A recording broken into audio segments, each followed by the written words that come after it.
ध्यान रखिएगा, two way street. अब पाठशाला में आंतरिक सुरक्षा की क्लास। कहावत है ना कि जेब में नहीं दाने, पाकिस्तान चला आतंक फैलाने। जिस पाकिस्तान से पीओके नहीं संभल रहा, बलूचिस्तान नहीं संभल रहा और खैबर पख्तूनख्वा नहीं संभल रहा है, कंट्रोल से बाहर है, जिस पाकिस्तान में नमक और आटे की मारामारी मची हुई है, वो पाकिस्तान भारत को अस्थिर करने के लिए लगातार आतंकी साजिशें रच रहा है। एक ऐसी ही आतंकी साजिश उसने गुजरात से लेकर मध्य प्रदेश तक रची है। जैश ए मोहम्मद गुजरात में एक्टिव टेरर नेटवर्क बनाने में जुटा हुआ, ये छोटी खबर नहीं है।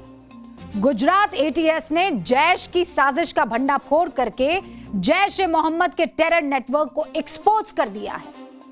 8 आतंकियों को धर दबोचा है और सारे के सारे गुजरात के रहने वाले हैं। एक आतंकी कुछ महीनों से एमपी के देवास में रह रहा था। सभी आतंकी गुजरात में जैश ए मोहम्मद के एक्टिव टेरर नेटवर्क को स्ट्रांग बनाने में जुटे हुए हैं। और आप हैरान हो जाएंगे ये जानकर, एक की उम्र 18 साल है, एक की 19 साल है, एक की 21 साल है, एक की 22 साल है। 8 में से 6 आतंकी जो है वो 18 से 22 साल के बीच है। मतलब 18 से 20 साल की उम्र क्या ही होती है। और ऐसे में ये ब्रेन वॉश्ड दहशतगर्दी के रास्ते पर निकल पड़े हैं। पहला आतंकी अहमद अब्दुल गाजीवाला, उम्र इसकी 19 साल, गुजरात के बनासकांठा का रहने वाला है। दूसरा आतंकी इब्राहिम मोहम्मद 30 साल का है, गुजरात के बनासकांठा का है। तीसरा आतंकी मुदस्सिर अब्दुल्ला गाजीवाला 22 साल का है, गुजरात के बनासकांठा का।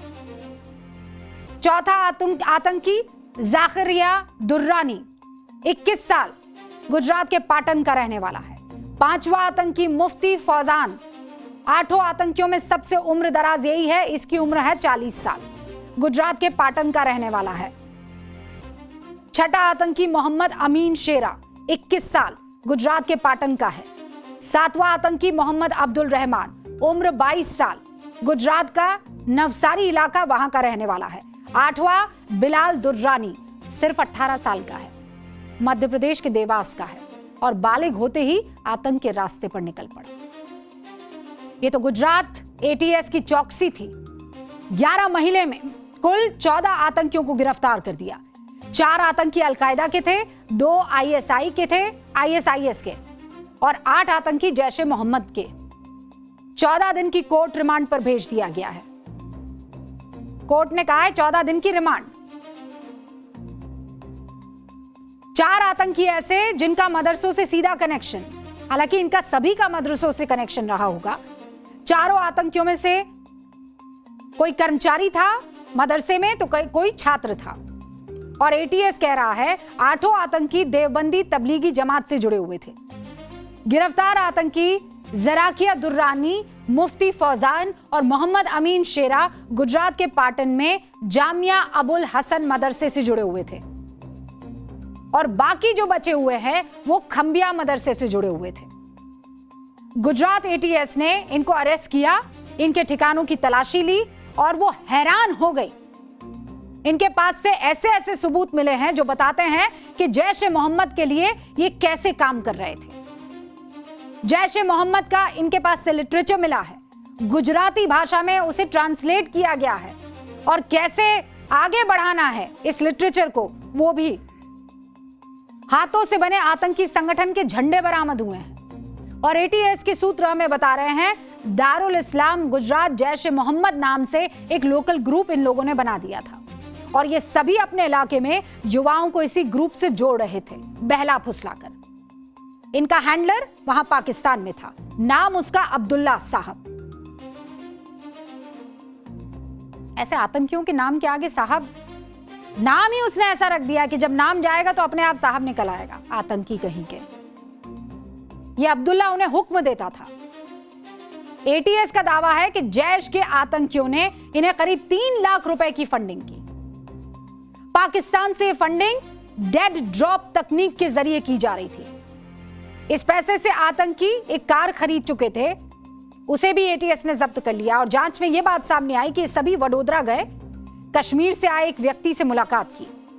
अब क्या बात की, क्या मुलाकात की, ये एटीएस अभी पता लगा रही है। लेकिन खतरनाक बात यह है कि ये नौजवान, ये युवा अगर ये इस तरीके से रास्ते पर निकल रहे हैं तो ये बहुत ही चौंकाने वाला खुलासा है। आप तो जानते ही हैं, आपकी एक छोटी सी आदत सिर्फ आपका नहीं पूरे देश का भविष्य बदल सकती है। सोचा है कभी? अच्छा, मैं आपसे ये पूछूं कि आप जब अपनी वसीयत लिखेंगे तो आप अपने बच्चों को क्या क्या देंगे? दुकान देंगे, जमीन देंगे, गाड़ी देंगे, बैंक अकाउंट देंगे? क्या आप अपने बच्चों को विरासत में पेड़ देंगे? एक पेड़ या पूरा बाग पेड़ों का? सबसे ज्यादा कीमती है ये चीज, लेकिन इसकी विरासत आपने कभी नहीं देखी होगी। क्यों नहीं देते हैं? आपको पता है, आप पूरी जिंदगी जितनी ऑक्सीजन लेते हैं वो ऑक्सीजन जनरेट करने में कितने पेड़ों की जरूरत पड़ती है? अगर एक इंसान की औसत उम्र 70 साल मान लीजिए आप, तो रिसर्च के मुताबिक एक आदमी अपनी पूरी जिंदगी में करीब लगभग 1.5 करोड़ लीटर ऑक्सीजन का इस्तेमाल कर लेगा, जबकि एक पेड़ अपनी पूरी जिंदगी में करीब 67 लाख लीटर ऑक्सीजन प्रोड्यूस करता है। तो उस लिहाज से एक आदमी को अपनी पूरी जिंदगी के लिए कम से कम 3 पेड़ मिलकर वो ऑक्सीजन की पूर्ति कर पाएंगे। इसीलिए अपनी पूरी जिंदगी कम से कम 3 पेड़ जरूर लगाइए, ताकि आपने जो वसूला है इस धरती को लौटा सके। उन पेड़ों के बड़े होने तक उसकी देखभाल कीजिए और फिर वसीयत में वो पेड़ अपने नौनिहालों को दीजिए। आपसे रिक्वेस्ट है, बदलाव दूसरों से नहीं खुद से शुरू होता है, तो दूसरों के खातिर ना सही अपने हिस्से के पेड़ जरूर लगाइए। चलिए, अब आपसे इजाजत लेनी होगी, लेकिन कल फिर 8:50 पर आपसे मुलाकात होने वाली। आज के स्पेशल क्लास, एक्स्ट्रा क्लास लग ही रही है, आप जानते हैं, तो कल जरूर मिलिएगा। कहाँ? न्यूज़ की पाठशाला में। नमस्कार।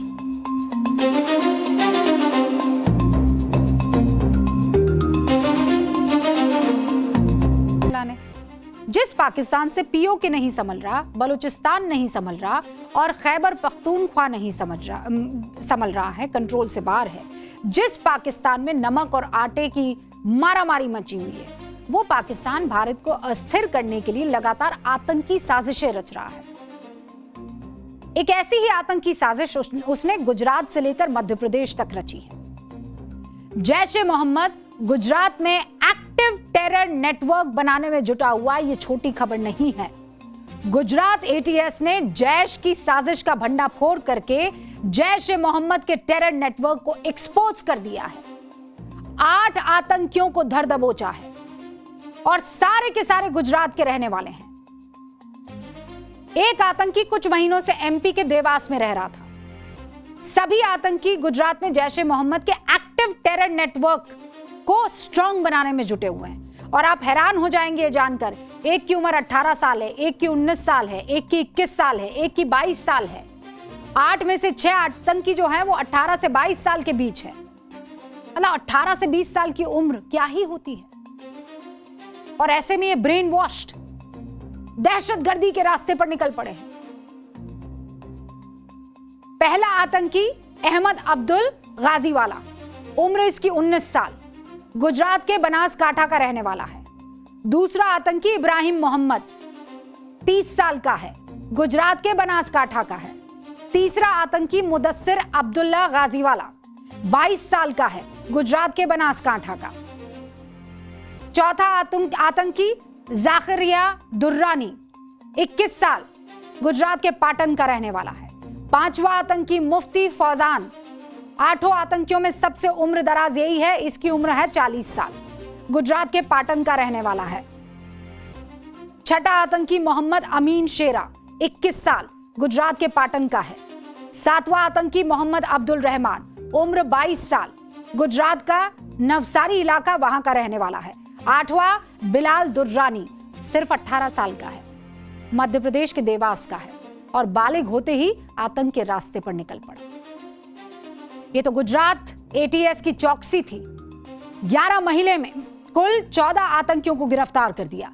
4 आतंकी अलकायदा के थे, 2 आईएसआई के थे, आईएसआईएस के। और 8 आतंकी जैश ए मोहम्मद के 14 दिन की कोर्ट रिमांड पर भेज दिया गया है। कोर्ट ने कहा है 14 दिन की रिमांड। 4 आतंकी ऐसे जिनका मदरसों से सीधा कनेक्शन, हालांकि इनका सभी का मदरसों से कनेक्शन रहा होगा। चारों आतंकियों में से कोई कर्मचारी था मदरसे में तो कोई छात्र था। और एटीएस कह रहा है 8 आतंकी देवबंदी तबलीगी जमात से जुड़े हुए थे। गिरफ्तार आतंकी जराकिया दुर्रानी, मुफ्ती फौजान और मोहम्मद अमीन शेरा गुजरात के पाटन में जामिया अबुल हसन मदरसे से जुड़े हुए थे और बाकी जो बचे हुए हैं वो खंबिया मदरसे से जुड़े हुए थे। गुजरात एटीएस ने इनको अरेस्ट किया, इनके ठिकानों की तलाशी ली और वो हैरान हो गई। इनके पास से ऐसे ऐसे सबूत मिले हैं जो बताते हैं कि जैश ए मोहम्मद के लिए ये कैसे काम कर रहे थे। जैश ए मोहम्मद का इनके पास से लिटरेचर मिला है, गुजराती भाषा में उसे ट्रांसलेट किया गया है और कैसे आगे बढ़ाना है इस लिटरेचर को वो भी। हाथों से बने आतंकी संगठन के झंडे बरामद हुए हैं और एटीएस के सूत्र हमें बता रहे हैं दारुल इस्लाम गुजरात जैश ए मोहम्मद नाम से एक लोकल ग्रुप इन लोगों ने बना दिया था और ये सभी अपने इलाके में युवाओं को इसी ग्रुप से जोड़ रहे थे बहला फुसलाकर। इनका हैंडलर वहां पाकिस्तान में था, नाम उसका अब्दुल्ला साहब। ऐसे आतंकियों के नाम के आगे साहब, नाम ही उसने ऐसा रख दिया कि जब नाम जाएगा तो अपने आप साहब निकल आएगा। आतंकी कहीं के। ये अब्दुल्ला उन्हें हुक्म देता था। एटीएस का दावा है कि जैश के आतंकियों ने इन्हें करीब 3 लाख रुपए की फंडिंग की। पाकिस्तान से फंडिंग डेड ड्रॉप तकनीक के जरिए की जा रही थी। इस पैसे से आतंकी एक कार खरीद चुके थे, उसे भी एटीएस ने जब्त कर लिया और जांच में यह बात सामने आई कि सभी वडोदरा गए, कश्मीर से आए एक व्यक्ति से मुलाकात की। अब क्या बात की, क्या मुलाकात की, ये एटीएस अभी पता लगा रही है। लेकिन खतरनाक बात यह है कि ये नौजवान, ये युवा अगर ये इस तरीके से रास्ते पर निकल रहे हैं तो ये बहुत ही चौंकाने वाला खुलासा है। आप तो जानते ही हैं, आपकी एक छोटी सी आदत सिर्फ आपका नहीं पूरे देश का भविष्य बदल सकती है। सोचा है कभी? अच्छा, मैं आपसे ये पूछूं कि आप जब अपनी वसीयत लिखेंगे तो आप अपने बच्चों को क्या क्या देंगे? दुकान देंगे, जमीन देंगे, गाड़ी देंगे, बैंक अकाउंट देंगे? क्या आप अपने बच्चों को विरासत में पेड़ देंगे? एक पेड़ या पूरा बाग पेड़ों का? सबसे ज्यादा कीमती है ये चीज, लेकिन इसकी विरासत आपने कभी नहीं देखी हो। क्यों नहीं देते हैं? आपको पता है, आप पूरी जिंदगी जितनी ऑक्सीजन लेते हैं वो ऑक्सीजन जनरेट करने में कितने पेड़ों की जरूरत पड़ती है? अगर एक इंसान की औसत उम्र 70 साल मान लीजिए आप, तो रिसर्च के मुताबिक एक आदमी अपनी पूरी जिंदगी में करीब लगभग 1.5 करोड़ लीटर ऑक्सीजन का इस्तेमाल कर लेगा, जबकि एक पेड़ अपनी पूरी जिंदगी में करीब 67 लाख लीटर ऑक्सीजन प्रोड्यूस करता है। तो उस लिहाज से एक आदमी को अपनी पूरी जिंदगी के लिए कम से कम 3 पेड़ मिलकर वो ऑक्सीजन की पूर्ति कर पाएंगे। इसीलिए अपनी पूरी जिंदगी कम से कम 3 पेड़ जरूर लगाइए, ताकि आपने जो वसूला है इस धरती को लौटा सके। उन पेड़ों के बड़े होने तक उसकी देखभाल कीजिए और फिर वसीयत में वो पेड़ अपने नौनिहालों को दीजिए। आपसे रिक्वेस्ट है, बदलाव दूसरों से नहीं खुद से शुरू होता है, तो दूसरों के खातिर ना सही अपने हिस्से के पेड़ जरूर लगाइए। चलिए, अब आपसे इजाजत लेनी होगी, लेकिन कल फिर 8:50 पर आपसे मुलाकात होने वाली। आज के स्पेशल क्लास, एक्स्ट्रा क्लास लग ही रही है, आप जानते हैं, तो कल जरूर मिलिएगा। कहाँ? न्यूज़ की पाठशाला में। नमस्कार।